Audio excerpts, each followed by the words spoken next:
Драги гледачи, добар ден. Добродојавте во најновото издание на овој наш и ваш, како што умам секогаш да кажам, демократски импулс подкаст за народот. Ова е 28 издание, а денеска имаме мощен интересен гостин, своевидна урбана градска легенда, Тони Ацевски, своевремено пушташе и музика по ноќните клубови. Убаво ли те најавив како своевидна легенда? Како некој лик, да, ама дека некаква легенда и не се осеќам нели како таков. Добро, јас така те доживувам. Да, има, нели, и многу поспремни момци имал. И се уште има. Добре дојде и чувствува се како дома, секогаш умеам да го кажам тоа на стартот. Добро ве најдов и стварно се осеќам како дома. Ти се допаѓа ли во наше студиото? Не? Студиото е перфекција. Студиото го знам од порано. Има мали измени, а измените се у позитива, што е апсолутно многу корисно. Мораме да одиме напред. Мора да се оди напред, како и да е. Така е. Тони, кажи ни еве збор два за оние гледачи кои не те знаат, нешто повеќе за твоето детство. Ти си дете од Бутел, така? Да, од Бутел. Како беше животот во Бутел порано, како е сега? Имаше интересен живот и интересни генерации, до душа, како да ги кажам, многу мала имаше што беа интересни. Меѓутоа, Бутел некако се двоеше, сите бевме некако поврзани и сите живеевме некако баш на комшиски, не користевме тогаш компјутери, телефони, игравме фудбал, трчкавме натака навака, се дружевме по школа. Дружењето некако ни беше баш другарски, ние некогаш и ќе се скаравме меѓу себе и ќе се степаш меѓу себе, тоа е нормално како деца, меѓутоа ако се видиме некаде на страна, ние секогаш сме се поддржавали. Ако има некој проблем, ние се трчавме едноставно да му помогнеме, затоа што тоа е наш како едноставно како браќа и сестри расневме у цело тоа мало таму. Се гледаше ли албанец, македонец, на пример турчин? Сте се дружеле ли сите или сепак имало некој подебој на пример? Искрено имаме, да, сме имали другари и албанци и турци. Меѓутоа поделба некаква меѓу немало. Ние сме си биле другари и сме оделе заедно и по тренинзи, и по школа и едноставно, тој почит што тогаш беше од нашите генерации, да кажам малку и добро постари генерации, малку помлади генерации, тој почит се уште си трае. Се уште си трае меѓу нас, не ни игра улога кој што е. Нас ни игра улога нели да сме нормални, да се дружиме коректно, да си помагаме коректно и толку е работата. Но како е сега, на пример, во ова време после 20-30 години, на пример, дали има некаква промена во тој контекст во Бутел? Дали чувствуваш нешто такво? Дали политичарите си го направија своето што го планира или уште постои тој дух, на пример? Духот бутелски си постои. Јас мислам дека тој дух и ќе остане, политичарите се трудат да направат без разлика, да, они се трудат, додуша кај некоја помлада популација и успеваат, меѓутоа се уште повозрасните ги држат така малце, како да кажам, као за узда помладите, за да бидат понормални, да нема такви тензични работи, да нема гледање кој што е како е, меѓутоа да си функционираме сите нормално. И не би сакал политичарите да користат, например, младата популација, да ја користат во негативен контекст, да се однесуваат еден према друг. Затоа што ние како и дај живееме у иста држава, живееме, јадеме исти леп, иста вода пиеме, не би требало, ние сме многу малку луѓе во нашата држава и не би требало да има никакви поделби. Ние ако почнеме меѓу себе да се делиме, не остана ништо од нас. Тони, дојдоа и младешките денови кои впрочем и го одбележаа твојот живот, твојот тек на животот, каде што почна и каде што стана и диџеј, пушташе музика во ноќните клубови, изнемуваше опрема и така. Натака беше се некако поврзано за тебе во ноќниот живот во Скопје. Како се случи тоа? Уште од тогаш ли знаеше што сакаш да бидеш кога ќе пораснеш, да кажеме? Љубовта према музиката си дојде само по себе. И у почетокот беше као оние старите касети што ги имавме, старите касофони, па почнав да снимам те од радио, па овој канал, па оној канал и пробуваш да состоиш песна со песна или гледаш од телевизија, од радио, слушаш што се случува, кај се случува и пробуваш да направиш некако контекст. И така полека почнав после тоа со плочи, и имаше до душа кај да се купи. И тогаш од тие касети и од плочи. И полека си дојде некако првично, тоа беше како по забави, знаеш, како спонтано, не е дека нешто беше бум на брзина, него само по себе.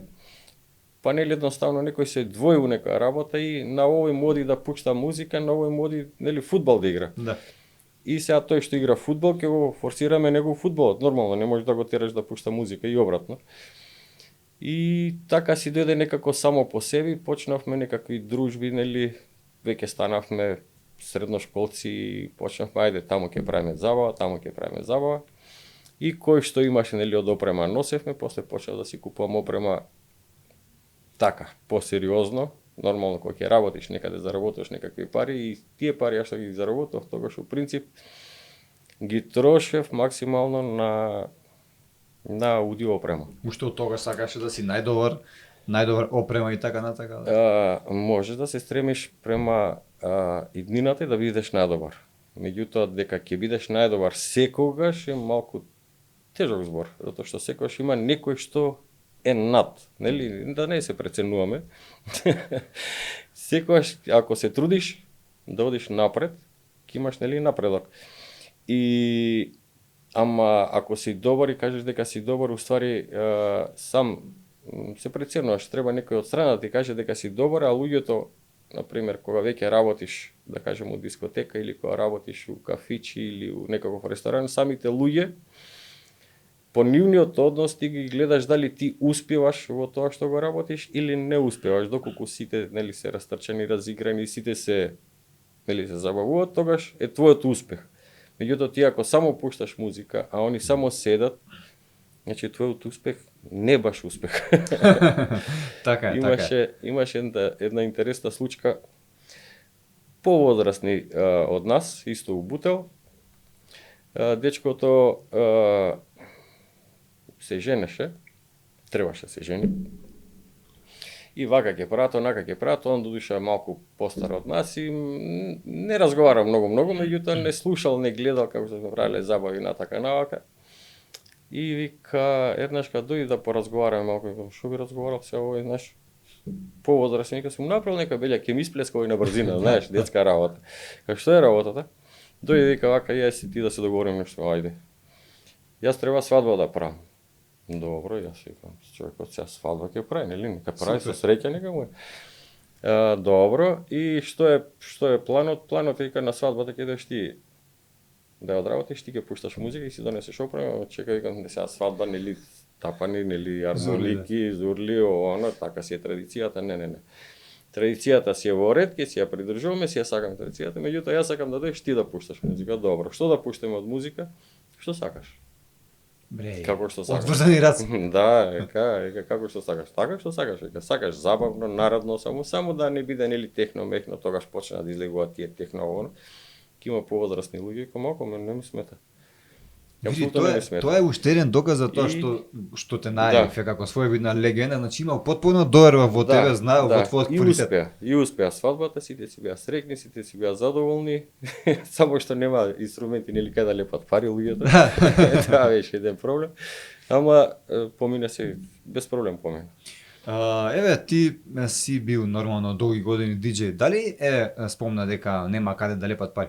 Дали знаеле да ти спочитуваат, например, знаеме дека на хармоник има каде да му се залеви пари на труба и така. Но дали на тебе можеле, дали ти се случило такво нешто? Не, можда имало желба или нешто чисто така од каприц, некој ако знаеш се расположи, па ќе на звучници да фрли пари или на радијата на појачалата, Но знаеш не било како навик. доста е парички, на микседата или нешто оно чисто онака од зезање, знаеш нормално мој ќе си ги земат тие се негови парички. Ќе си ги земе? Па нормално ше, не тука како може тие пари нема врска тоа со тоа. Имаше интересни моменти, знаеш, беше интересно, имаше неколку луѓе, како што бев јас тогаш, например. Меѓутоа, сите си има некако свој, како да ти кажам, свој модел музика. Едни си почитува една бранша, други си почитува друга бранша, знаеш, некој потивка, некој знаеш. И сите, народот беше, едноставно младината беше таква. И сите се двоја кој таму. И сега ние ако бевме, например, у еден кафич, ако функциониравме таму, и доаѓаат обично нашите гости, знаеш, нашите другари, пријатели, оно што и ако случајно се случи да ние ќе се преселиме, да кажеме, идеме у друг кафич, ќе имаш друг договор или нешто, без разлика. И они кои ќе дознаат и полека тоа немавме тогаш мобилни телефони, него нели овој кажал, оној кажал и полека некако се двоеше работа и они пак ќе си дојдат тука. И многу беше интересно што у целата таа приказна другарите што ни беа и другарките што ни беа, никој никогаш не беше настроен некој на некого нешто да му наштети. Ние некогаш сме биле, да кажеме, у простор што е од 50, 60, 80 луѓе, што би бил, да кажеме, за 5-60 луѓе, ние некогаш сме имали по 100 и 150 луѓе внатре. Меѓутоа, никогаш немало никаква конфликтна ситуација. Секогаш било некако, знаеш, така со разбирање, знаеш, сосема нормално, зашто нас не било да се забавуваш, не да правиш некакви глупости, нели?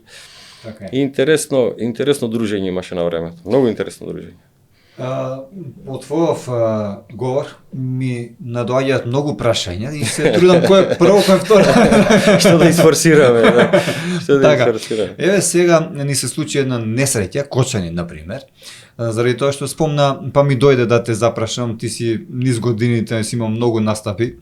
И сега кога ќе се наврати што се случи сега, дали ти е малку како се чувствуваш? Дали малку се непријатно во однос на ти какви се настапи си имал, какви се сигурно дека си бил гости на некои дискотеки што биле преполни. Да, кога ќе се сети што можело да се случи? Кочани е голема трагедија. Не требаше да се случи, не требало да се случи нормално, никој не ни посакал, предпоставувам, да се случи тако нешто. Се случи што се случи, меѓутоа тука не гледам јас една одговорност. Затоа што у секоја приказна има повеќе фактори. Повеќе фактори. Сега ние можеме да издвоиме или да нападнеме, ќе го нападнеме овој или ќе го нападнеме оној или ќе го нападнеме оној. Во случајов последниот, например, може да нападнеш доколку се степале двајца, тројца, 5 души, па нив ќе ги нападнеме, нели, ама тоа збориме дека се степали, дека они ќе се тргнат на страна, не е никаков проблем.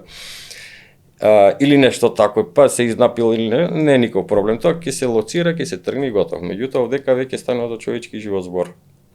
И без разлика дали се млади или возрастни или помлади, тука одговорноста е колективна. Колективна одговорност.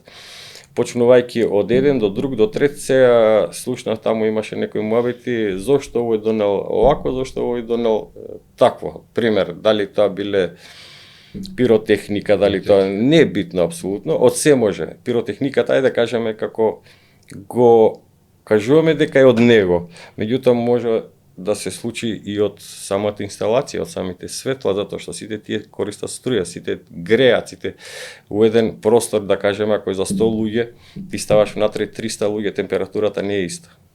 Секој едно тело е едно ребро, да кажеме, од радиатор за гревање. И прво не смело да има толку народ.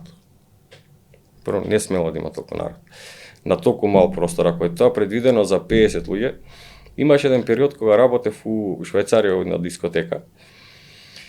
И за разлика од нашиве дискотеки, тогаш што беа во Македонија, нели, и дискотеката што беше во Швајцарија.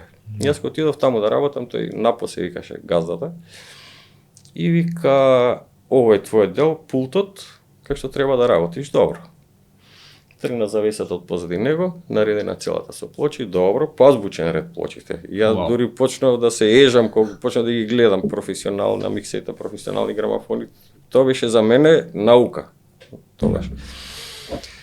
И гледам опремата, гледам звучници, знаеш, оно, барам доле други ми фалат. За наши услови ми фалат. И го прашувам, викам: "Добро, тоа ли е се од премата?" "Да," вика, "тоа е се, само едно така културно плачало, културни звучници." "Добро," викам.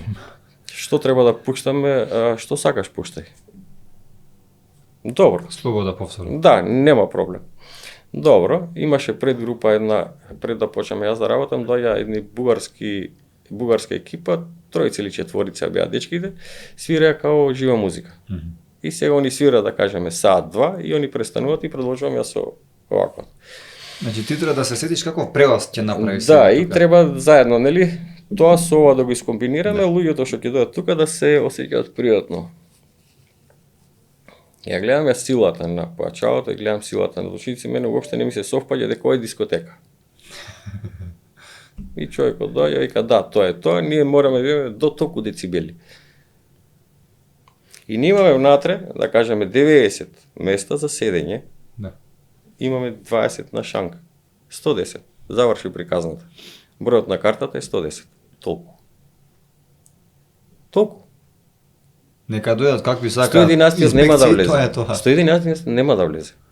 Ама излегле 10 души и се ослободило простор за 10 души. 10 души ги си влезат. Тоа е. Толку е. Музиката е релативно не гласна, него пријатна. Нема што да биде прегласна, нема никој да сме. Поминуваш покрај дискотека, ти уопште не слушаш дека внатре има некаква галама или дека има нешто. Ја бев воодушевен едноставно. Ти се допадна тој начин. Да. И тие убави работи, тие убави нешта треба полека да ги преселуваме кај нас, знаеш, да ни стануваат навика.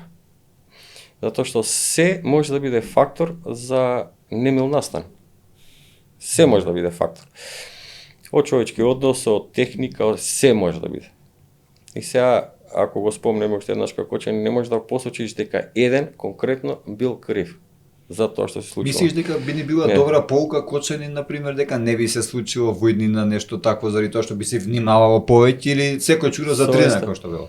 Совеста кај луѓето треба малку повеќе да ни работи. Прво не требаше да се дозволи да се случи такво нешто за да не биде полука, многу е скапа цената. Цената е премногу скапа, ние да се учиме на такви работи. Ние првично треба да сме свесни дека не треба да го дозволиме. Има работи што можат да поминат, има работи што не можат да поминат. Тоа што не може да помине, тоа не треба да помине. Во никаков случај. И мислам дека се надевам да искрено дека ќе направиме сите заеднички напори да не се случува такво нешто повеќе. Не можеш да покажеш со прст према еден. Нема шанси тука, никакви шанси нема. И тоа е. Тони Трипси, порано те вика Трипси, беше срце кршач на женски срца. Го спомна и фудбалот, и фудбалерите, и музичарите. Дали во тој контекст, знаеме дека на вас ви беше многу полесно и ви било да фатите, например, девојка, отколку фудбалерите. Денеска фудбалерите, тоа е некоја друга песна заради парите. Нормално, име олеснет патот. Условно. Да, Условно. но вие можеш да ни кажеш нешто повеќе за тој живот, за тоа за тој период од твојот живот, ноќен живот со девојките. Ноќен живот. Ноќен живот тогаш беше до кај 12-1, нешто нормално. 12-1. Да кажам некаде преку глава 2. На кој начин се приоѓаше на девојка, како се фаќаше девојка тогаш? Не можам конкретно да ти кажам затоа што Нема некој правил. па сите сме нели релативно сме го поминале тој пат и тука ти не можеш да кажеш кога што и како ќе биде, тоа едноставно треба да си дое спонтано, кој со кого ќе биде и како ќе биде. А дека има нешто специјален третман, или ајде да кажеш DJ или да, можда постоеле некакви симпатии, меѓутоа дека имало нешто конкретно, коректно немало. Немало искрено, затоа што работа си е работа, ова си е сосема друга работа, тоа е приватен дел, нели? Така да јас не сум осеќал нешто тако, демеќе јас сум нешто над другите и демеќе јас имам не. Добро, но ноќниот живот тогаш и сега, гледаш ли некаква разлика во тој контекст, например? Можеме ли да направиме неколку примери да кажеме како било, како е сега? Дали порано, например, било и подобро или сега е подобро? Тогаш беше некако порелаксирано, ноќен живот да кажам. Работевме еден период у Змија, тука у Тафталиџе. Малку ни работеа покасно и немаше автобуси, нели редовно. И мене ми се случувало од Тафталиџе до Бутел јас да си отидам пешки на дома. Тоа ми е отприлика сат и пол одење. И тој еден другар, сега нотар работи, може да ќе се смее кој ќе се слуша и кој ќе се гледа и ние бевме заедно нон-стоп. Ние бевме малте, но само едно спиење, не делеше некој што си спиевме, ако сум кај него таму преспиваме или ако сме кај мене преспиваме. И ние одевме пешки од пример од Тафталиџе тука и ќе одиме до Бутел, он живееше доле на кај Учаир, кај на Газибова. Ние ги поминувавме сите дискотеки, или луѓето не познава, и ние влегуваме у дискотеката чисто да поминеме да видиме дали има нова опрема, нови светла, да видиме ова, да видиме, чисто мала инспекција им правиме, по нашински, нели? Од тука идеме од друга, па отидеме која кафетерија работи покасно и поминуваме низ Сред чаршија, таму ќе пиеме чај, ваму ќе пиеме онаков чај, оној ќе не викне таму, значи албанците што работеа таму, они сите не знаеа. И ние ќе влезевме у чајница, дојдете, седнете тука со нас кафе да пиеме, чај да пиеме, ќе ја пуштиме, ќе си одите на кај.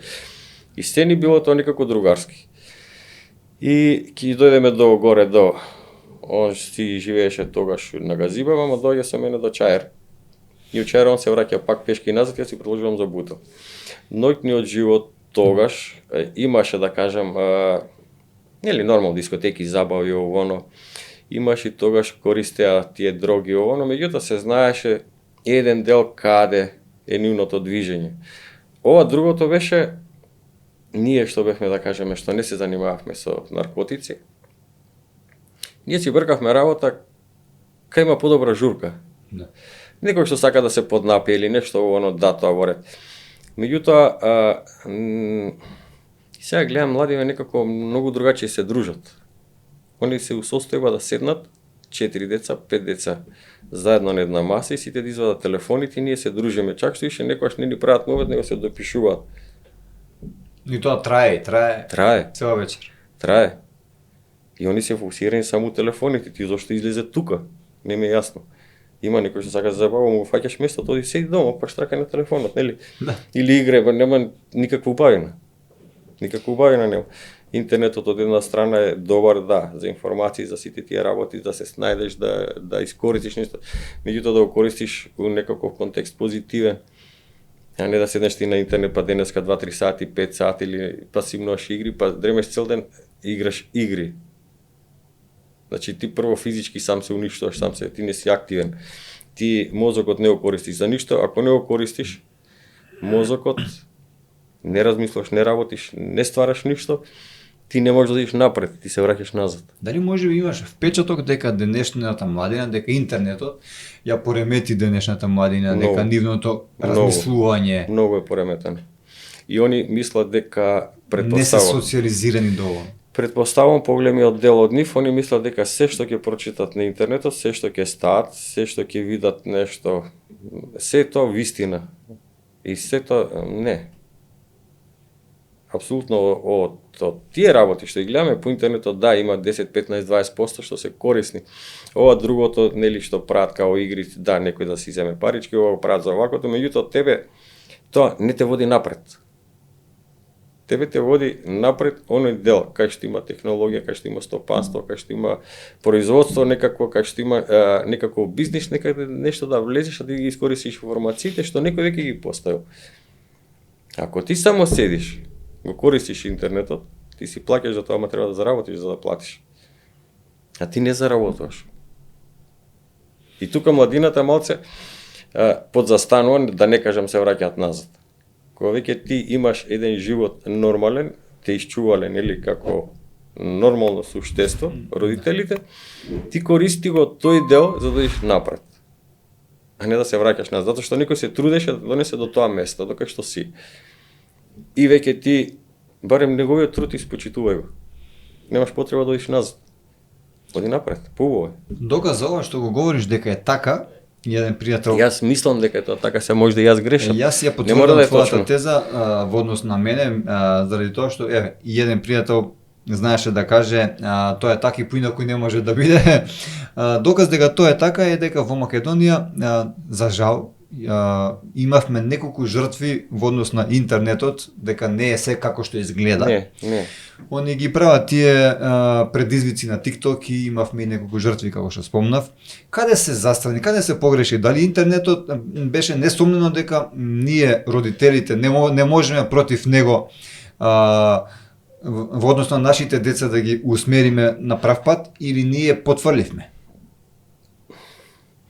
Родителот, врската на родителот му е да му го покаже на детето добриот пат. И треба да го оставиш да размислува што е за него добро, а што е за него лошо. Треба да му дозволиш за оно нешто да проба, да види дали ќе се зезне или не, ама само да проба, дека е помало. Кога оно веќе е поголемо, ти не можеш да секој дете не е тоа дете, него тоа е индивидуална личност. Ти треба да го почиташ него како личност, а не како дете. Ти ако се однесеш како дете што не разбира ништо, ти треба да се стигнеш на неговото ниво. А ти него подкачи го на твоето ниво за он да размислува како тебе. И веќе ти со примери, да, вика, јас сакам да скокнам таму, да ќе паднеш. Пример. Сакам да скокнам, скокни. Паднав, падаве. Значи не треба. Или сакам да направам тоа, да, не бива, затоа што е тоа така и така. Ама сакам да пробам, да, окей, пробај, ќе те гледам. Тука сум до тебе, значи. Ама не пробај сам кога си. Пробај. Знаеш, треба да го оставиш некој да си го користи. Зашто викам мозокот треба да си го користиш. А со тоа, со TikTokот, тој, јас мислам дека е тоа голем пропуст од родителите, затоа што имаат многу слаба комуникација со децата. А има слаба комуникација со децата затоа што детето, за да не му галами или да он може да пие дали пиво, сок, кафе, не е битно, за да може он тоа да го заврши, го става детето со телефонот, или со таблет, или со лаптоп, не е битно. И сега детето ги гледа глупости, Не, ти треба да се дружиш со него. Треба да се дружиш со него, што е можно повеќе, за оно да нема време да учи глупости. Или треба да го насочиш како да размислува, ако го насочиш како да размислува, како да користи мозочот, тоа веќе е сосема другачи. Децата не се само, децата се голема наука. Што треба да... Нема плюс и минус таму. Не, тоа е наука и сите, без разлика колку деца имаш, дали едно, две или три или пет деца, не е апсолутно битно, ти ги воспитуваш сите, нема разлика машки и женски, ти ги воспитуваш да бидат со едно воспитување сите еднакви, меѓутоа, они не се еднакви, не може да бидат. Секој си тежне по нешто и секој има некаква разлика, како ќе си го тера животот. Сите се различити. А исто се воспитувани, иста храна јадат, исто стануваат, исто облекувани, се исто. А сите се различити. Интересна теорија, морам да ти признам. Ама така е. Нели е така? Да, да. Две деца да се близначиња да се, по едното ќе Па си не тера се. така, другото ќе си тера така. Ама делот е убав кога они терат напред на позитива. Еве на Тогаш пример е веќе другачи. во некои земји TikTokот и се забрани, не постои И како треба да се забрани. само да, И не е само TikTokот. има и други Има зафркаци. многу. Има многу глупости што треба да се забрани. Јас би го забранил интернетот, извини, вака сакаше да кажеш нешто. Ако. Јас би го забранил интернетот, да кажеме, од ноќеско 12 да се вали до 5 или до 7. Мислиш дека тогаш се прават најголемите глупости? Па тогаш ќе немаат интернет, барем тогаш ќе спијат. Се вали кога ќе стане наспи, кога ќе стане и он е спремен да функционира. Он ако се дреме до 3, до 4, до 5 сат се вали на интернет, треба да стане у 2 сат, он Не бива така. не е способен за ништо. Ако веќе станеш ти не способен за ништо, денеска треба да преспиеш цел ден да бидеш наредниот ден способен за да работиш. Затоа што ти кај да отидеш, со твојата неспособност можеш да предизвикаш милион други глупости покрај тебе. А тоа не сме да оди така. Тони, ја опфативме малку и социјала, еве. Малку, да. Да. Доказ дека имаш познавање и од ова. Си го кажа твоето мислење. Сакам да те завршам после диџејството, е така да кажам. Се случи камионот. Од каде љубовта пак за камионот? Ти имаш и камиони, возиш Да. секаде низ светот, ќе ни кажеш и за ова, но од каде љубовта првично ти го засака камионот? Со диџокеството си ја запознав жената, сопругата. На забавина, така навака. И си функциониравме, се дружевме. Дојде денот кога ние си одлучивме дека треба да се земе, дека сакам да се земе и си се земавме и почна веќе животот добива веќе друга насока. Не е дека некој ми забранил, дека не можам да работам или дека нешто, не. Од диџокеството, например, тогаш и се правеа убави парички. Се функционираше нормално, имаше парички останува и да си потрошиш и да си купиш опрема и плочи и касети, немаше никаков проблем. Другачи беше светот. Многу беше подругачи светот. И у еден период веќе не гледав, јас треба да излезам да кажем у 10-11 навечер, да излезам да работам до 2-3. Да дојдам дома, да преспиам малку, да се валја, да идам у 6 сат, например, да кажем, работев у пошта. Да идам на работа у 6, јас не способен си едноставно. Но тоа траеше еден така краток период и почнав меѓу себе да си бирам што треба да оставам, затоа што едноставно ми доаѓаше преише, не ми беше ни културно. Јас да идам по цели ноќи, а веќе нели јас сум си жена, сакам да си седам дома. Да се ожени, да си бидам со нејза, да си бидам дома и веќе си фаќаш нели друг дел да фатиш. Не да скиташ. Како што се скитал. Па да, ама знаеш, се има свое време сакаш. Доаѓа еден период у животот, зависи на кој ќе му дадат 5 минути.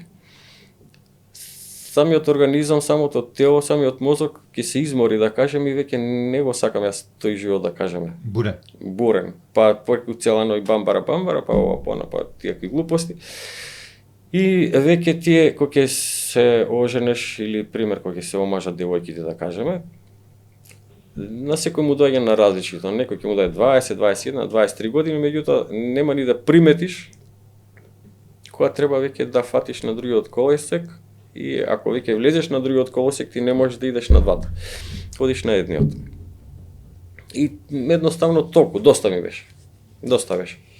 Камионот, повторно, камионот, како се случи? Имаше еден период, ќе кажам тогаш транзиција на Македонија, нели, вакви падови, вакви онакви политички, војни чуда, глупости, без работица, без парица, кој како ќе се снајдеше. Имаше еден таков лош период. Цела држава, не само за мене. Да. И поработев јас уште еден извесен период у пошта и некако платите многу почна да паѓаат, многу почна да се симнуваат. Имаш тоа едно фичо. Јас со платата од пошта, а жена ми уште одеше у школа, 4-та година. И јас со платата практично не можев да го регистрирам фичото. Не можев да го регистрирам, или ако го регистрирам фичото, ние остануваме до крајот на месецот, ние не може да се прехраниме со тие пари. И додуше имав уште стара опрема што им беше останата, па ние се крпаревме, нели, продај ова, продај тоа, продај ова. Меѓутоа тоа, ако ти продаваш, а не ствараш, ти си назад. Не си на нула, него ти си веќе у минус. И татко и на жена ми имаше негови камиони. Јас бателив и од поштата, веќе се налютив, не сакам ни таму да работам без пари. А не сакав да се вратам пак по дискотеките. И со татко и почнавме. Он додише со човекот си работеше, почнав само да му помагам, нели, како чираче, донеси ова, донеси тоа, немах ништо, некако врска ниту од мотори, ниту од коли, јас знаеш само да возам тогаш, и тоа без возачка, возев. И со него практично почнав да учам. Што е, како е, зошто е. Значи, почнав да учам директно на големи камиони, не почнав да учам, нели, на мали, па нешто, не, директно на најголемите. Голема школа од него. И што го работевме, тоа го работевме, него на време сикам, да, јас тука ќе работам, ќе заработам, меѓутоа тоа пак не ме е просперитет. Можам пак да тапкам уместо. Почнав да се распрашувам. Или по другари, по луѓе, по шоферчиња, како иде, што е проблематиките. И они објаснуваат. Кој ќе каже точно, кој ќе ти излаже, меѓутоа ти од сите од 10-15 одговори, нели, треба да си избереш она што би било најлогички, не можеш да го избереш најубавото што те лаже. А ако каже дека не чини, дека е катастрофа, значи пак те лаже, пак има нешто усредина, треба да избереш. Никам ја дека не пробам, не можам да, нели, не можам да видам. И отидов си, полагав си. Тогаш положив и за Б, и С, и Е, и тогаш можеше, душе. Инструкторот ми беше топ. Исто бутелченец. Сте се нашле на бутелска линија. Да, Бог да го прости, починате се. И почнав да возам, да ти кажем, првиот пат од тука беше у центар камионот, од центар до Бутел, треба да си изјавам, нели, стварите си ставам у камион, при колка те качи скоро на сите тротоари. Немаш осет да ја ковртиш, како треба да завртиш. А не си лупнал некој. Ќути не закачив, тука не направив поголема беѓа, ама по секој тротарче на секој агла ја се качив. Тоа е тука крај. И отидов дома, си иземав стварите и јас ќе одам на пат, нели, треба да појдеш више, нема што, планот е направен, и треба да се појде. За каков камион прво кажи ни стануваше збор? Каков камион купи? Тогаш беше камионот ЕЛС, така ги вика камионите, со 6 брзини, 240 коња. Не беше некој камион, да кажам. За сега е тој камион нула. Меѓутоа за тоа време важеше за еден такав функционален камион. Не дека беше нешто екстра, постар камион. Меѓутоа беше функционален. И првата тура до Београд, таму после тоа за Вуковар идеш. Од Скопје, од граница, на Чукарка горе на Кумано, старата граница што ја направија, и од Чукарка до Београд, са валјето појдов околу 8 сат, 9 сат, вечерто 9 сат и 20 стигнав. Београд нигде да дојде. Не знаеш да водиш. Ајде полека, ајде ова, ајде оно. Беше интересно. Добро, Тони, извини што те прекинувам, но многу ми е интересно ова, сакам да те прашам и јас сум заинтересиран за ова што го говориш, па сакам да те прашам малку подетално. Например, кажи ми, еве сега добро, купуваш камион. Како, на кој начин ја закажа твојата прва тура, нели, прво си регистрираш фирма, веројатно, не знам. Мораш да регистрираш, нели, фирма. Да извадиш документи, да. После дали ти одиш приватно до Белград, како се тие конекции, врски, можеш малку повеќе околу тоа да ни кажеш што се возиш во камионот, до кај го носиш, тоа маца ако може да ни го кажеш. Знаеш, треба, логистиката е најголемиот успех у транспортот. Ако имаш добра логистика, ќе имаш и добар успех. Мене ми беше олеснителен тој дел околу логистиката, затоа што дедо ми, баба ми практично, оние се занимаваат тоа со транспорт. И јас кога почнав кај други луѓе да возам, не возев наши камиони, тоест на дедо ми камиони, возев кај други за да чисто, едноставно за да се осамосталувам подобро. Ја па си викам да ти кажа, ако кршиш ги туѓите камиони. Не. Да се нашалиме.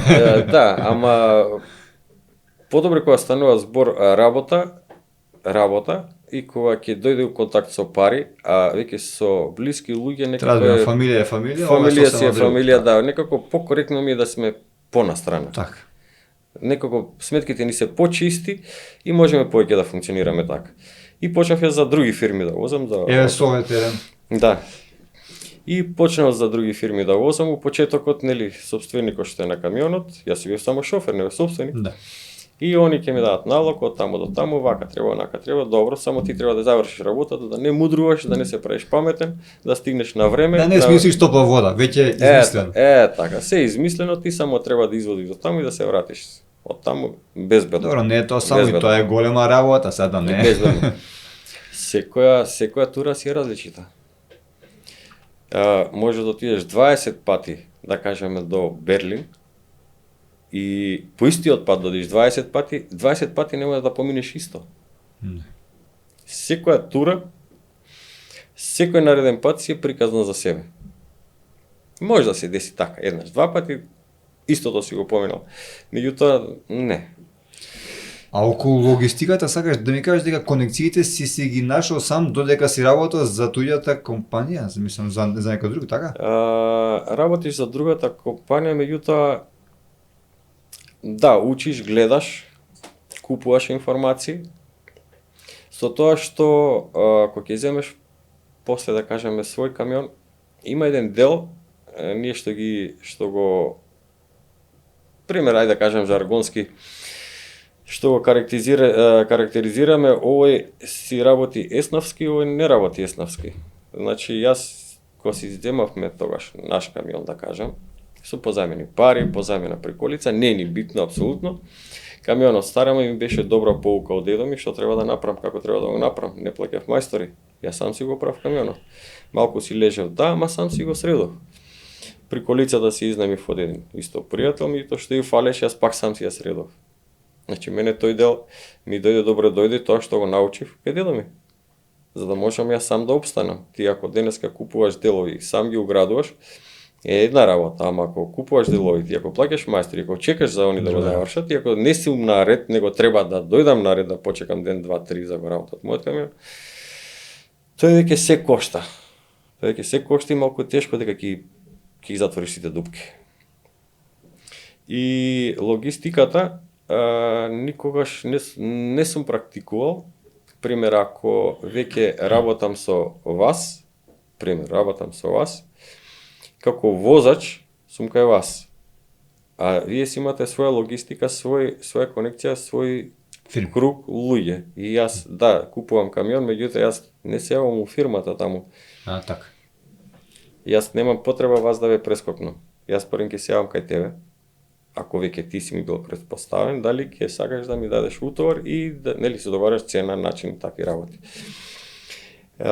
Не е културно една работа, меѓутоа сите тоа го прават. А втора работа, за да го направиш тоа, што би ме избрала таа фирма мене, ако веќе има доверба у тебе? Нема логика. Да. Логиката е, ако ја симнам цената, јас не ја симнав само мојата, ја симнав и твојата цена. Ја симнав цената на сите. И кога се прави цена, например, да кажеме, за еден транспорт, нормално ставаш расход, ставаш возач, мора да ставиш, оставаш, да кажеме, 5%, 10% од целото тоа бруто, оставаш 1% за да имаш... За полиција. Не, за полиција добро, тоа ситнури. Оставаш еден дел за одржавање, што треба да остане за возилото. И тогаш правиш, нели, математика, колку треба да ти останат на крајот, дали си на нула или плюс? Дали си нула или си у плюс, ако си у плюс ќе си продолжиш да работиш, ако си у нула треба да си ја бараш грешката назад.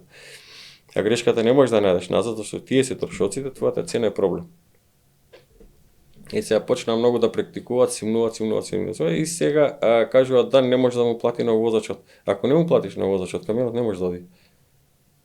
Просто, нема да дојде да работи.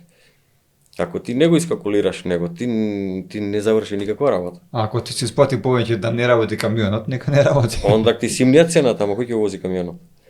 Треба сам да седнеш, а ти не можеш, ти ги возиш еден, да, ама не можеш да возиш 5, не можеш да возиш 15 камиони. Значи, мора да се познава некој ред, мора да се позна малку повеќе, за да си фатиш некаков ред за да можеш да функционираш. Првата тура, еве, лесно ли ги најде тие фирми за да се договориш, например, за транспорт, како што спомна? Од кога земавме првиот камион, уствари, јас веќе бев договорен за работата предходно, Така. пред да го земам камион. И само беше време, прашање на време кога ќе го земам камионот и кога ќе можам да стартувам.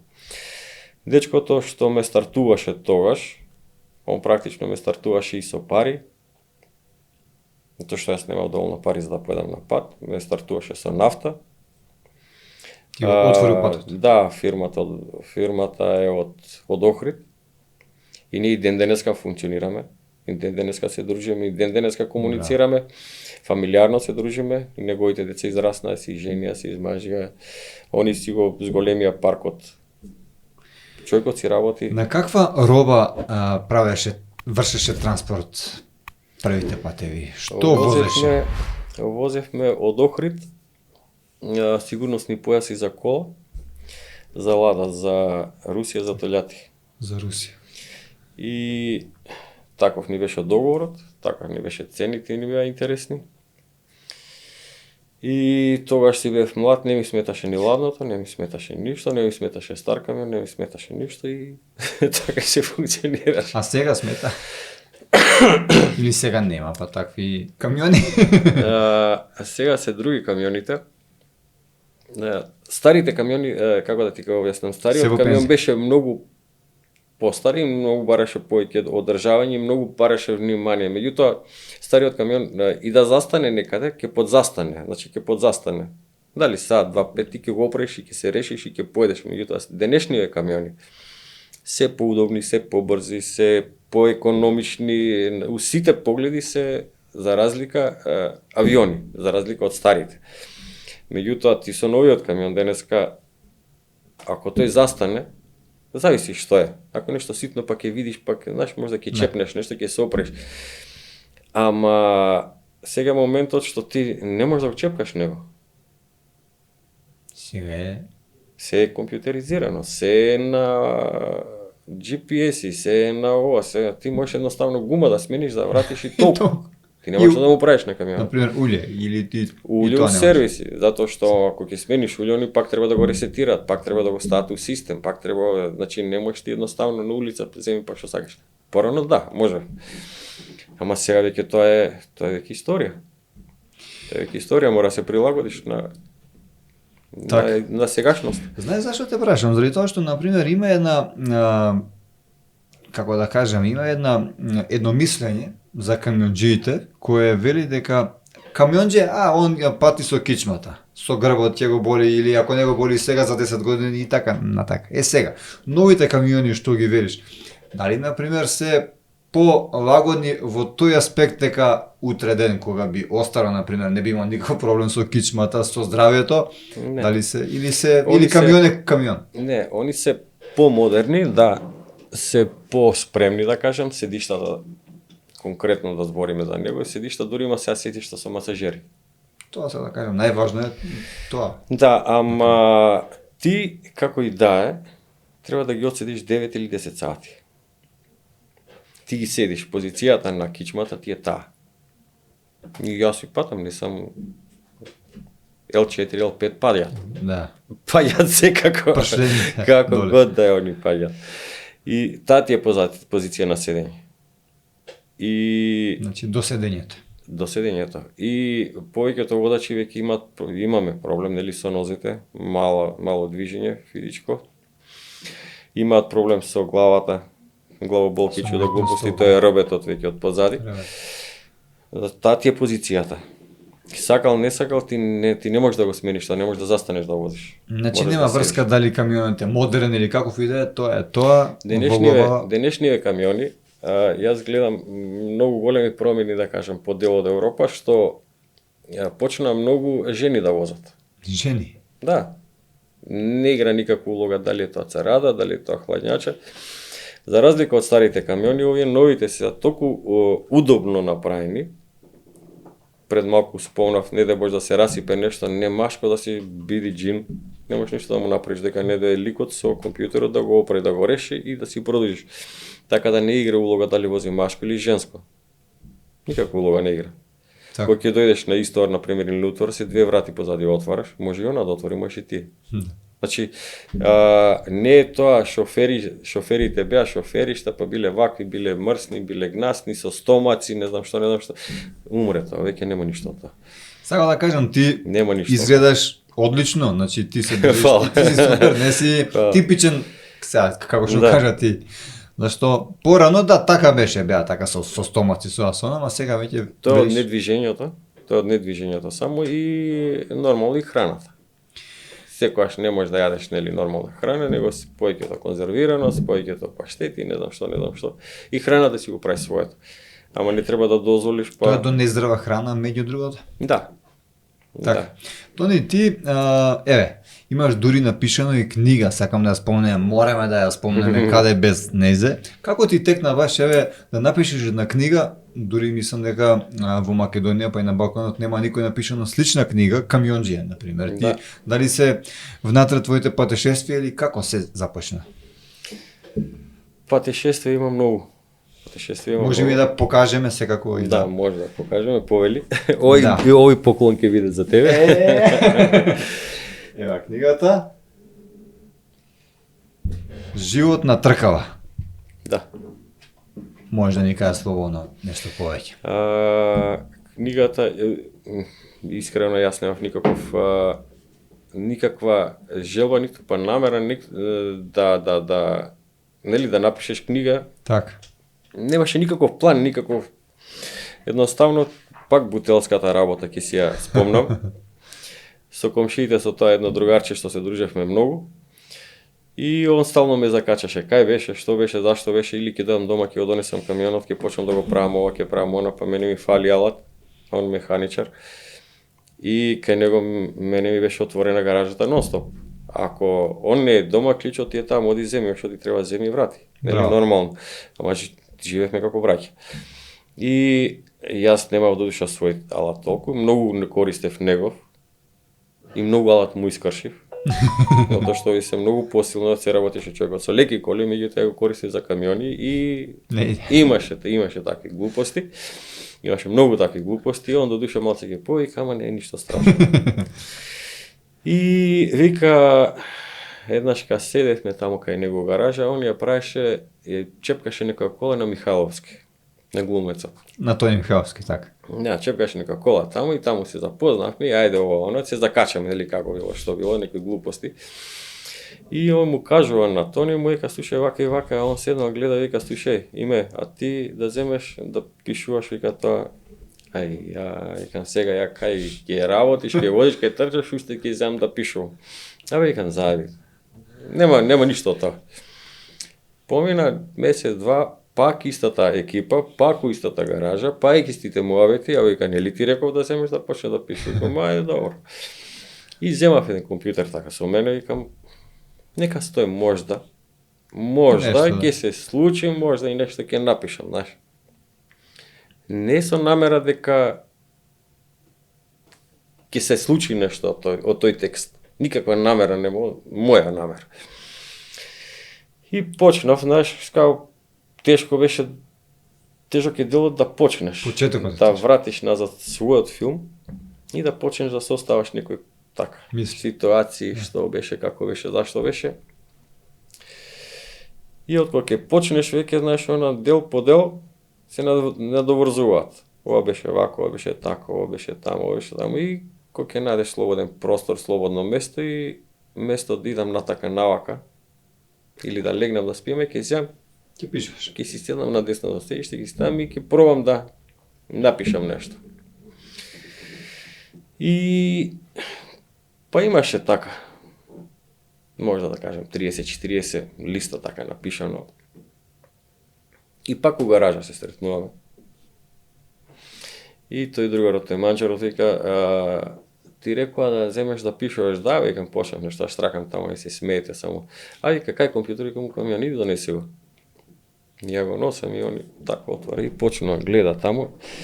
Чита, се врти, слушај. Тоа не е смешно. Да продолжиш да пишуваш. И почна да се смее. Браво. Ајде, ќе продолжиме, ќе пишуваме. Таму има твои ситуации од возењето? Има разни ситуации, делови од животот, делови од возењето, искуства, патешествија, што се случувало, како се случувало. И дојдов до еден момент што веќе кам доста е за сега. Знаеш, веќе почна како од тогаш веќе почнуваат некои други поглавја Во живот, да. Да, и сега веќе едноставно се појавија повеќе камиони у фирмата, повеќе возачи, повеќе обврски, повеќе ова, повеќе она и некако немав ни време веќе.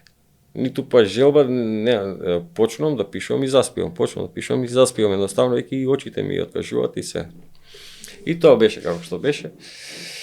И Добро што си оценил сам кога да застанеш, заради тоа што спомна дека почетокот на пишување книга е тежок. Јас сум почнал така, стварно е тежок, но крајот па уште потежок. Како да знаеш кога да запреш? Што да завршиш? Да. Па нема тука со што не е завршено. Текстот е напишан до тука, ама работа ќе биде продолжена. To be continued. Второ издание. Второ издание. Оставено како така. Па добро тоа. И да. Што нема крај. И што испадна тоа што се напиша, другарчињава проверија све, изчитаа све, вика сега мора да даеме име и да профункционираме. Нивно е името. А сликата? На Тони на Манџарот. Интересно е. Сликата е Волга замрзната. И поминуваат камиони по незе дека е замрзната. Русите кажуваат сега демек има пат да се помине од таа страна, нема мост, тука е најтесна реката, ама вика тој пат ти можеш да го поминеш само до април, после ќе се распати. Ти си поминал тука? Јас не. Меѓутоа знам луѓе што има поминато од Мактранс. 20 од нив се веќе починати, за другите не знам. И точно поминувале, они не ни знаеле дека поминуваат преку Волга. Тека од кога поминале, од тогаш им кажале, но веќе не се вратиле од тука. Затоа што треба срцето да ти издржи, да знаеш дека е доле вода и дека ако ледот може да пукне во секој момент.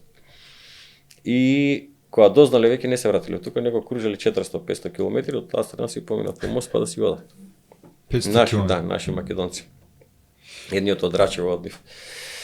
И интересно. Од кога заврши текстот, тоа е книга напишана и издадена во скопски жаргон. Прва книга македонска. Прва македонска книга е излезена во жаргон. Не е она литературно, нели? Не. Па граматички, па не. Тука е што мислиш, си запишал. Како си го смислил, така е запишано. Толку. Задоволен ли си од читаноста како оди од книгата? Имаше издание, негде околу 500 примерока ми се чини, тоа го финансира Македонија Сообраќај на времето. И после имаше уште едно реиздание 500. Добро, затоа што тие првите 500, во првите 2-3 месеци веќе немаше ни една книга. Камионџиите ја читаат претежно? И камионџи, семејствата на камионџиите, односно сопругите, нели? И они сака да дознаат што каде како. Што се случува. Да. Па да дознаат, па и да видат едноставно сите раскажуваме, ама на сите не раскажуваме на свој начин. Ако ќе слушнеш некој трет како раскажува нешто на свој начин за тебе што те интересира, тоа е веќе нешто друго. Така. Тоа е веќе нешто друго. Тоа не би сакал да те запрашам вака едно прашање што ми текна сега во моментов околу возењето, камиони и така натака, заради тоа што знам дека ти скоро цел живот возиш, сигурно си имал искуства, случаи, мал милион. Јас многу сум заинтересиран околу темата, околу необично, околу се граничи со стварност или не. Дали можеби некоја ноќ си видел нешто необично на патот? Дали не знам самоубивали? Дали нешто такво? Дали можеби некој дух ли? Не. Дали некоја таква работа? Не. Дали некој ти раскажал дека нешто видел? Не, има моменти кога си преморен, ама тоа е само халуцинација. дали ќе ти партирче нешто, дали ова, некако животно, обично преку ноќ. Ама тоа е знак кога веќе халуцинираш, тоа е веќе знак дека си ја претерал многу, дека ти уопште не треба да се движиш. Не треба да дозволиш мозокот да гледа така. Мозокот гледа, очите не. Очите гледа тоа што сака мозокот. Значи Како не сака веруваш да го во види. такви. Не, нема ништо врска од тоа. Нема никаква врска. Така? Никаква врска нема. Не си разговарал со колеги твои што нешто виделе или Не, никој ништо? не. Не, тоа се само муавите, онака, знаеш, баби, дедовци, као приказни нешто, не. Не, такви работи нема. Добро, Не постои. ќе сакаш и да ни раскажеш некоја анегдота, еве ти си возел во Источна Европа, да ни кажеш некоја приказна од твоите патешествија зад воланот. Имало Како е во тие земји? имало многу интересни работи, убави и неубави, мислам. У однос на температурите. Не знам што би те интересирало. Дали би те интересирало Какви луѓе таму има? Дали се разликуваат од нас македонците? Каков народ? Какви се тие земји таму? има на Дали пример ти помагаат да кажам вака се да, во неволја? повеќето да. Не, ако си возач не значи дека си отпад. Апсолутно. било. И секој што може да ти помогне, нормален човек, секојаш гледа да ти помогне да ти угоди за ако веќе имаш проблем, дефект или нешто оно, да. Или случувало. некој си останал без пари, например.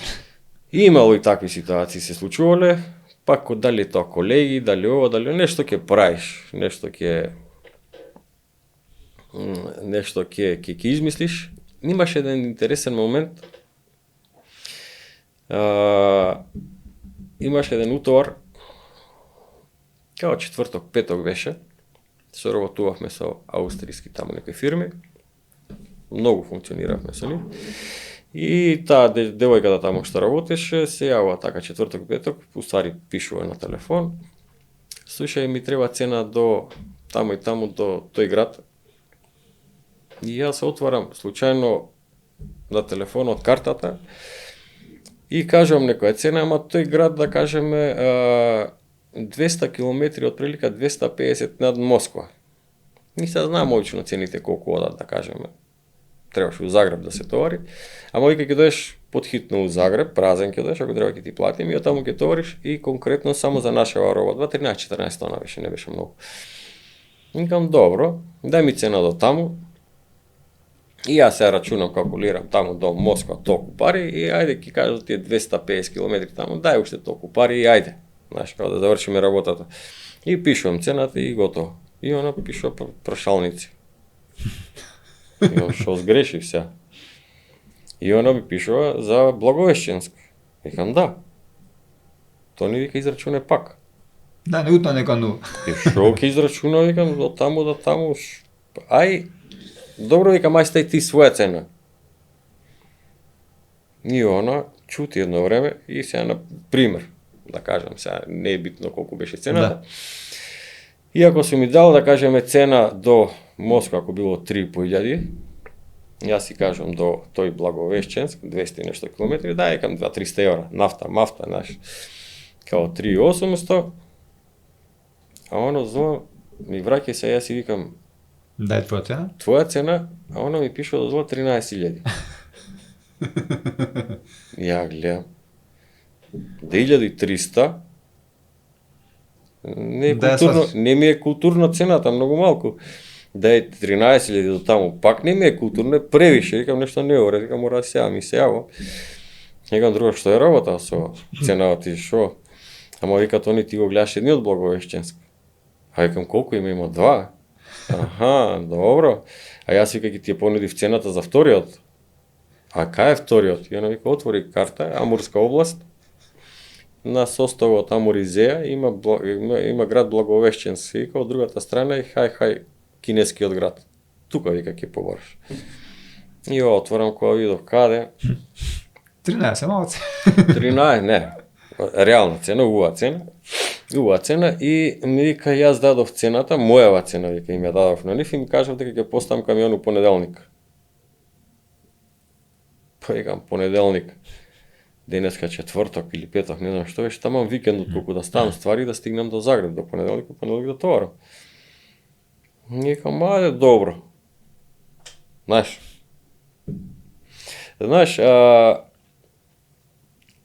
има работи што можеме да ги разбереме, има работи што не може да ги разбереме. Значи, некој кога ти каже нешто далеко, јас го разбирам по свое далеко. За тебе ти го разбираш свое далеко. А мојот другар далеко. Ова е далеку. Ова е далеку. И ја уопште не бев свесен кај уствари поаѓам. Не бев свесен кај поаѓам. Доаѓам у Загреб со валето, товариме културно и вика, слушај, не, ќе доставиме плюс пари на цената, добро. Имаме уште еден истовар таму 400 км, вика, ус пат, ама 400 км си према Јакутија нагоре. Кодинск треба да истовариш, вика, 4-5 тона, делови за трансформатори и остатокот вика се враќаш и пак си продолжава за Благовешченск. Како? Арен ви е планот, или сте испланирале. Москва ќе цариниш, викам, добро, од царината у Москва. Отидов товарев, стигнав у Москва, ме оцаринија, ама тука, знаеш, тој дел или позадината на Москва или 500-200 км, тоа ти, знаеш, кога ќе влезеш у ташта, сега мене ми е од Бутел до Чаир, Скопје-Москва, релација, знаеш, како да ти објаснам, навиката е. Јас не можам, например, јас сум навикна да седам, да возам 3-4 дена, 5 дена да возам. Јас не сум навикнат денеска товарам со вали историја, ме нервира страшно. Значи, не осеќам дека работам. Тоа ти е кратко. Тоа ми е кратка релација. И сега Москва ми така некаква нормална ми беше. Киев, да кажам, Киев го зимав ако морав нешто да одработам, да некој комитент што не можам да го вратам. Идам Киев, истоварам и си бегам назад. Зашто Украина не ја сакаш? Не да не ја сакам Украина, него Киев мене ми бил блиску. Блиску. Како релација, збориме. А Русија како Русија, дали е тоа Украина или Русија, ние не гледавме никаква разлика. Мене ми било се исто, дали е тоа, дали Белорусија, дали нема никаква разлика. Еден народ е тоа. Они се исти народ, словенски народ, кога го сакаш да свртиш. И ние сме од нив дел. И србите се исти дел. Војната го... Тоа е друга политика. И до Благовешченск 12.500 км во еден смер. 12.500. Да. Со Кодинск, враќање, до таму. Истовар, товарев за кај Дрезден, таму истоварав до Скопје, дека си до 43 дена. Па ти многу трошиш само за нафта? Многу е. Но, ама добро, цените си покриваат своето. Јас, например, у денешни услови, тоа што сум ги заработил, да кажеме, тие пари, јас у денешни услови не можам да изјам за 5 месеци. Не. Никакви шанси. Јас тоа што сум ги направил тие пари за 43 дена. Да, уморен. Точно. Не можеш 2-3 дена, 4 дена, не можеш да се наспиеш, не можеш да дојдеш при себе. Не што јас сакам да спием, него едноставно телото сака да одмори. Така е. Мозокот не ти функционира. Добро, Тони, дали, например, еден стан се купува со една година, например, возење? Не. Или 2, не знам. Тешко, значи. Не. Лажат. Дека беват многу се заработува така натака. Од страна кога гледаш голем обрт. Ама не колку се заработува реално. А сите што имаат голем обрт, имаат и големи кредити. Па ние ги гледаме само дека он купил 20-30 камиона, да. Ама тоа што го гледам, јас не му го гледам контото, него он има 20-30 лизинга. Он треба секој први или пети месецот треба да ги плати тие пари таму. Малку поинтересна. Ова беше една пријатна, но дали вака ти паѓа на памет можеби некоја непријатна анегдота што ти се случува во некоја земја, така некоја што не си очекувал од тој народ да ти го направи, например, тоа, дали ти паѓа на памет нешто од некоја земја, нешто лошо да ти се случило? Не, еднаш кога ми ставија само бензин, ама у Русија тоа.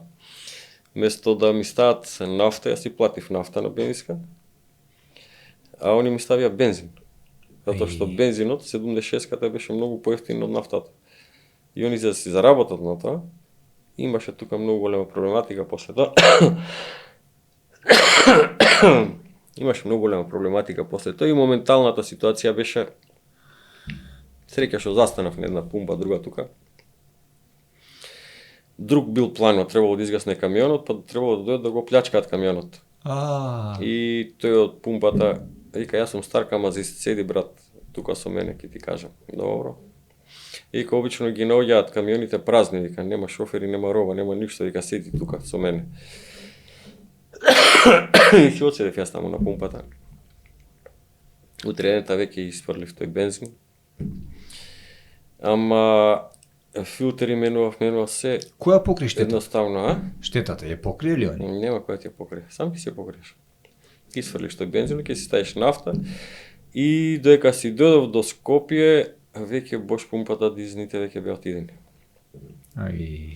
Веќе беа отидени, па се тоа ќе си смениш и ќе си уживаш, ќе си тераш дале. Ова што го слушам стварно е многу за еден човечки живот, а ти го живееш. Но како маци се занимавају со спорт, ако не се лажам. Многу малку, краток период. Краток период, немало некакви успеси. Меѓутоа, битно е сега дали спортуваш, да кажеме за резултати, или дали спортуваш за чисто да си здрави. За здрави. Јас денеска, пример, не спортувам, меѓутоа како спорт, меѓутоа кога сум дома сум физички активен прилично, затоа што не можам да го поднесам веќе седењето. Мене седењето, таа позиција ми доаѓа преднапорно. Секоја година, дошли и до годините, ќе сообраќајните ни се стари, и секоја година ми е потешко и потешко долгото седење. И затоа веќе доаѓам дома, например, и јас се уклучувам, почнам дали треба, дали ова, дали тоа, дали ќе копам, дали ќе правам нешто, не битно. Ти наоѓаш некоја занимација. Не битно што ќе правам, битно ми е да одам, да се движам и да функционирам, да работам. Само така можам да си ја одржавам кичмата, иначе немам друг начин. А што спортуваш? Па кога деца спортувавме глупости таму. Идевме на карате, па идевме, па вежбавме бодибилдинг, нели тинеџери, тогаш да направиш тело малце да го одоно. Ама тоа каратето да идевме таму Партизану, Чаир таму кај нас. Ама идевме цела генерација, идевме ние тогаш. Нема, овој одел, оној не одел. Не, сите одиме на карате, сите. Пола бутел, ајде на карате ќе одиме. Тако беше времето, па на лизгалиште одевме, па. Тони, кој е Тони Атевски денеска? Жена, деца, дали има наследници кои ќе го наследат по патиштата, например, со камионот? Жена, да, знаеш, 3 деца и 4 внуци.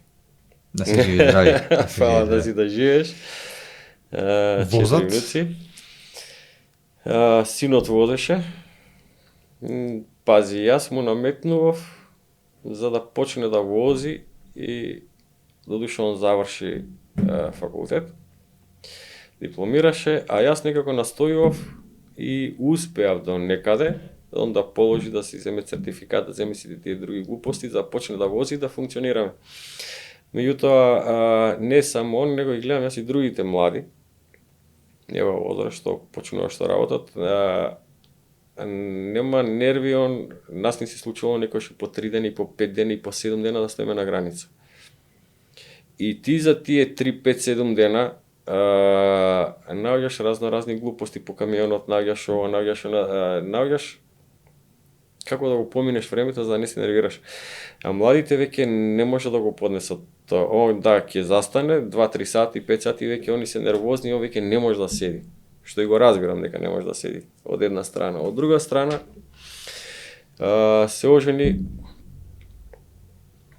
нормално и сега, место да седи дома со невестата, постана невестата трудна, место да си чека бебенце, и јас пак настојав он да оди на пат. Нели? Да функционира, да работи, за да го има помалце у градот, затоа што почна да не ми се сиѓаат многу работи. Начинот на живењето на децата, едноставно мислев дека кога го гледам у моја близина, да го држам тука под контрола, зборам само за синот сега, керките уште не ги коментирам. И да го држам покрај мене, за да си тера право. Меѓутоа, јас почнав да возам на 23-4 години, така нешто, 23-4 години, и јас не го гледав него како он израсна. И неговите сестри не ги гледав како израсна. Јас никош не бев дома. Секогаш бев некаде. И кога бев дома, јас имав обврски по возилата, имав обврски за она. И многу малце дел поминував со нив. Меѓутоа, тој, ако сум бил дома, јас сум бил дома. Да се дружиме, да играме, да излеземе некаде, да одиме вамо, да одиме таму, да правиме ово, да правиме оно. Ако сум имал, да кажеме, 2 сата, јас сум бил 2 сата со нив. Некој сум ги будил усред ноќ. Они спијат, да, ма јас ќе си дам од пато, јас ќе го разбудам. Ти си поиграме малце, после нека спие, не е проблем. Ама, јас да го разбудам. И сега, он се занимава со други работи, затоа што едноставно таа работа, да кажеме, шоферлукот, не е што беше, не се заработуваше како... Значи, денеска не е тоа. Не е тоа, меѓутоа јас настојав он да дојде, да функционира, да почне, за да ја види вредноста на парите, што би рекле од старата Југославија, да отидеш у војска југословенска, да станеш машко, разбираш? За да го научам како треба он да се бори у животот. Не да го бира полесниот пат, него да, или ако има место за фронт, и ако треба да има борба, треба да се избори. Ти сака да направиш маш. Да, дали е тоа временски температури, дали е тоа проблем со луѓе, дали е тоа проблем со она. Он у моментот да биде спремен да си издействува сите работи у своја позитива. И да ти кажам искрено, сум задоволен. Затоа што за тој период 3-4 години колку он возеше и имаше многу некои незгодни ситуации, што он ги помина тие ситуации. И сега веќе школа живот. Многу голема школа му е. Затоа што и да работи, како и да работи, он има стегнато знаење, да кажеме, и шоферликот еден вид занет, ти не можеш. И ако почнав да возам, јас една година пари не земав. Стварно. Па јас не знаев каде идам да купам за јадење низ Германија. Па јас не знаев дека не треба да пумпат, идам да платам 5 евра сендвич, што само со око ќе го изедеш. Цигари купуваш 5 евра, 5 марки, додуша марки бе. Ама тогаш никој не ми кажа дека постојат, нели, Алди, Пенни, Мени, па ти си внесол од автопатот, отиди доле купи за 20 марки за цела недела да јадеш. Ама не, јас одев таму зашто не знаев. Немаше кој да ти каже. Сам го научи тоа? Па со еден колега, со друг, со трети, само прашуваш. И после тоа, ама тоа е време што треба ти да го поминеш, да го преживееш. Тој период ми беше цела година можда. После година дена јас почнав некакви пари да носам дома. Ти не можеш другаче, ти не можеш да знаеш се. Апсолутно. Тони, дали на пример имаш намера да напишеш нова книга? Сакам да те запрашам, дали може би работиш на тоа поле? Или сакаш малку да паузираш, па како биде? Пред известно време видов некакви објави, таа издадена пред 15 години. Таа книга. Знаеш зашто те прашам, дали тоа што замисли може да биде и филм? И авторски права имаш. Може да се направи како филм. Може да се направи. Да. Имаше многу такви коментари, тие што ја читаа луѓето. Имам еден другар што има негово студио. Он имаше истата идеја, истата замерка, дека може да се направи филм. Ке видиме. Тоа е тек. Не е уште планирано тако нешто, меѓутоа може и да има. А за втора книга, за втор дел, не може да има друга книга, зашто немам друг живот, тој ми е.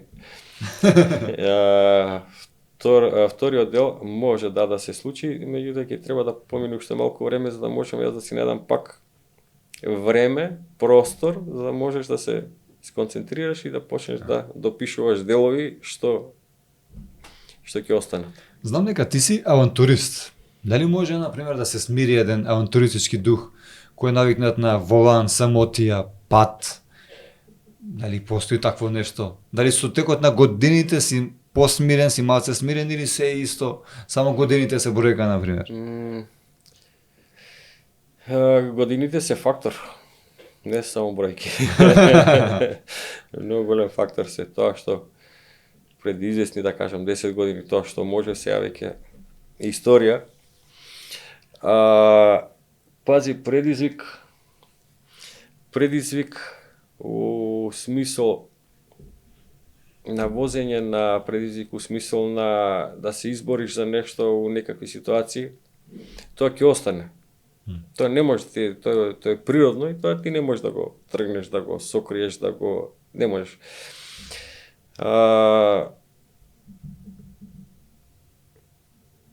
Нерви недостасуваат. Порано имало работи што уопште не се случуваат, нека се случуваат, нели, уопште не сум ги запазувал, меѓутоа сега истите тие работи осеќам дека виќе тие ме нервираат, најверојатно затоа што знаеш дека не треба тоа така и само чаби си губиш времето, се размислуваш за глупост. И кога ќе дое времето за пензија, ќе видиме нека дојдат Се со свое време. уште малце внуци нека дојдат, па ќе имам други обврски, па таму ќе бидам авантурист. Си размислували, например, да направиш една забава, како што си правил порано, како оние пред 30-40 години, со истите тие ликови да ги повикаш кај тебе на забава? Како би било тоа? Имаше таков муабет. Ке си од старите декови, имам што чувам нешто, од старата миксета и таа си ја чувам.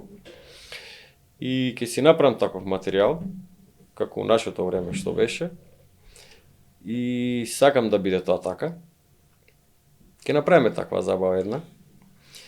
И има многу од нашите што фалат. Од нашата генерација, наши другари, пријатели.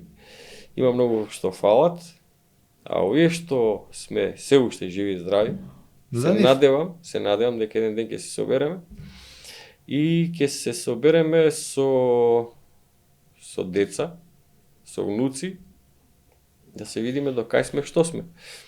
Знаеш, у смисол, нашите, ние сме се дружили, сме живееле убаво, меѓу себе, да ги продолжат нашите деца истото дружење, истото живење.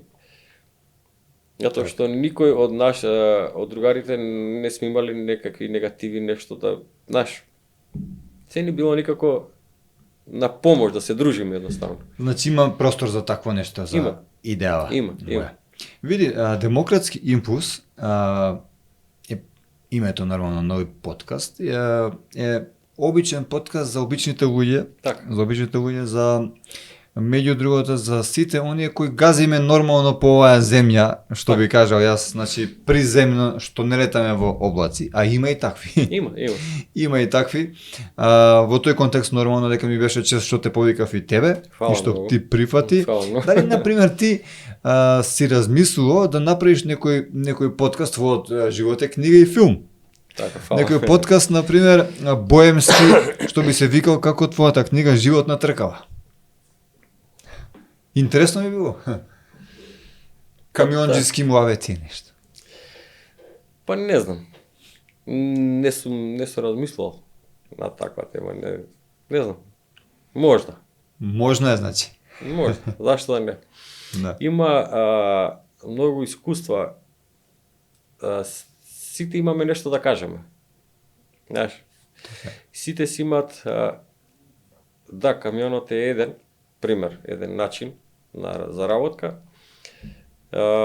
ама сите сме различити. Едни има луѓе што си возат само на запад, тоа е другачија технологија. Ние сме си, да кажем, према истокот сме другачија технологија. Пак е камион, истата материја, ама ништо не ни е заедничко. Само возењето, движењето ни е заедничко. Начинот како таму се работи, се понаше, се живее, со овој начин вамо е неспоредливо. Исто и киперите, например. Исто и тие се камиони, тие се шофери.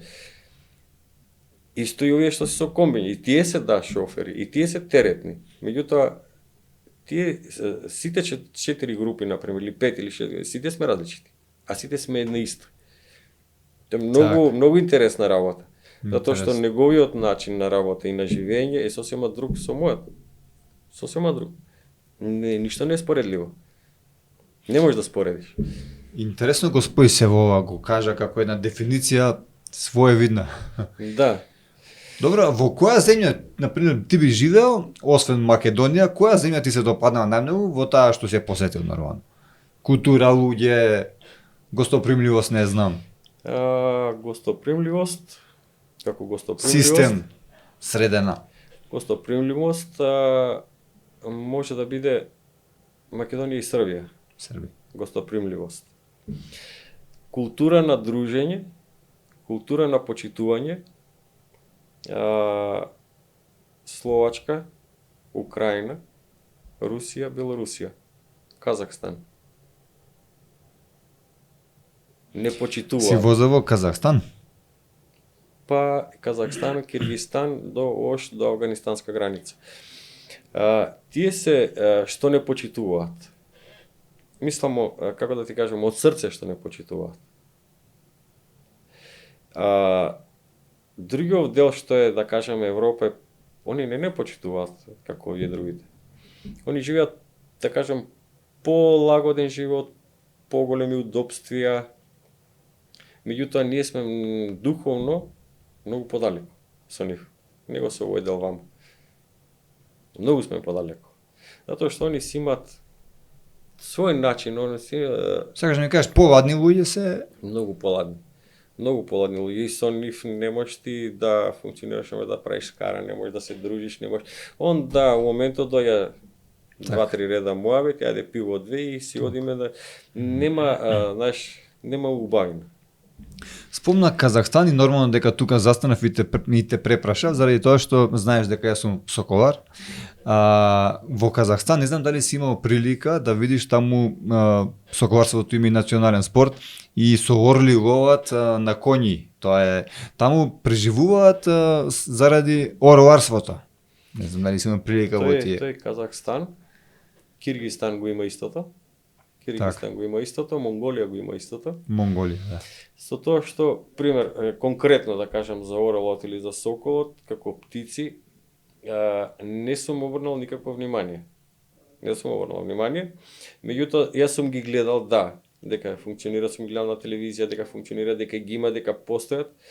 Имаат многу и коњи, Казахстан, Киргизстан има многу и коњи, како животни, како појави, коњ. Значи, коњ убавиме. Они живеат сосема другачи и они живеат повеќето како у степи, знаеш. Сега не збориме за оние урбани градови, што е Алмата, дали е тоа Астана, дали е Кизилорда или тие се урбани градови, они се малтени како нас. Малтени како нас. Нема веќе ова што го збориме, да кажеме соколарство или коњите, тоа е веќе периферијата. Да. А на периферијата они се способни да живеат јурти ги викаат, оние како округли шатори, некои дури и на 2 ката се као направени. И они така живеат, така функционираат.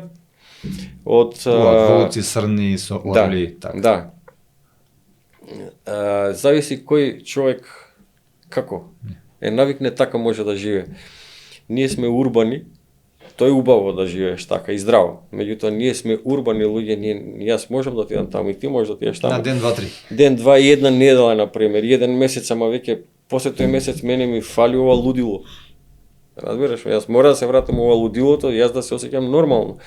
Што тука, кај нас, например, гледам се веќе Европа прем беше така, па дојде тоа кај нас, ама гледам се истото го имаат, например, Украина го има, Русија го има, Белорусија сите го имаат, затоа што на сите им дозволија кредит малце вако, си нејанси као подобар, а штом он тебе ти дава кредит, он тебе аналансиро ти уклучи тап и ти запали веќе. А ти кога запали веќе ти мораш да трчаш. Да. Ако земеш 2 кредита, 3 кредита, ти ќе трчаш побрзо, односно ќе работиш повеќе, не стигнеш да ги плаќаш ратите. И ние сме веќе стартувани така. Јас сега да се вратам, да отидам у јурта да седам. А пак и да го чекам орелот да дојде, ако дојде условно, малку ми е, знаеш, без везе. А пак тие луѓе не може па да го живеат нашиот живот. Еден А месец, не знам дали он ќе не одиш. може да замисли, предпоставам, Угужви. нема шанси он да дојде да живее тука или да го качиш ти да кажеме на 15 на 17 кат и кажеме живее тука у 60 квадрати, у Ќе 50 се фали, квадрати. Он директно 17. тоа е готово, за него завршена работа. Така. Тони, Многу многу додека ти се заблагодарувам, ќе те замолам да ми ја потпишеш оваа книга. Повели? Готово. Искрено од срце ти благодарам. Јас се потрудив овој подкаст да го заокружам твојот живот, твоите случки, твојата догодоштини. Нормално дека не можеме да ги кажеме сите, заради тоа што е стварно премногу, но сите оние кои се заинтересирани, предлагам да ја купат твојата и да се набават твојата книга. Ќе ни кажеш ти дали некој, дали кој како ја продава или може да ти исконтактира тебе. И се надевам дека повторно ќе ни бидеш гостин. Не ја продаваме книгата. Значи само за Не се исклучителни прода- луѓе. Само се дава на исклучителни луѓе. Па, Нема честно. продажба, нема ништо од тоа. Денеска, денеска кој датум? Денеска сме 30. 30 мај. Да. 35. 35. Драги мои, Дај секи се извинувам само. да. Ќе ја покажеш на камерата посветата. да, слободно. Затоа што преска спомна дека можда ќе се сними филм. Да. За Трајче Дел Рио Филмс 35.2025 година. Тони, ти благодарам многу. Дали е исправно да е? Најисправно. Нели? Да. Не ни можев да си замислам подобар завршеток од на овој наш денешен подкаст. Си добив поклон книга и тоа каква книга.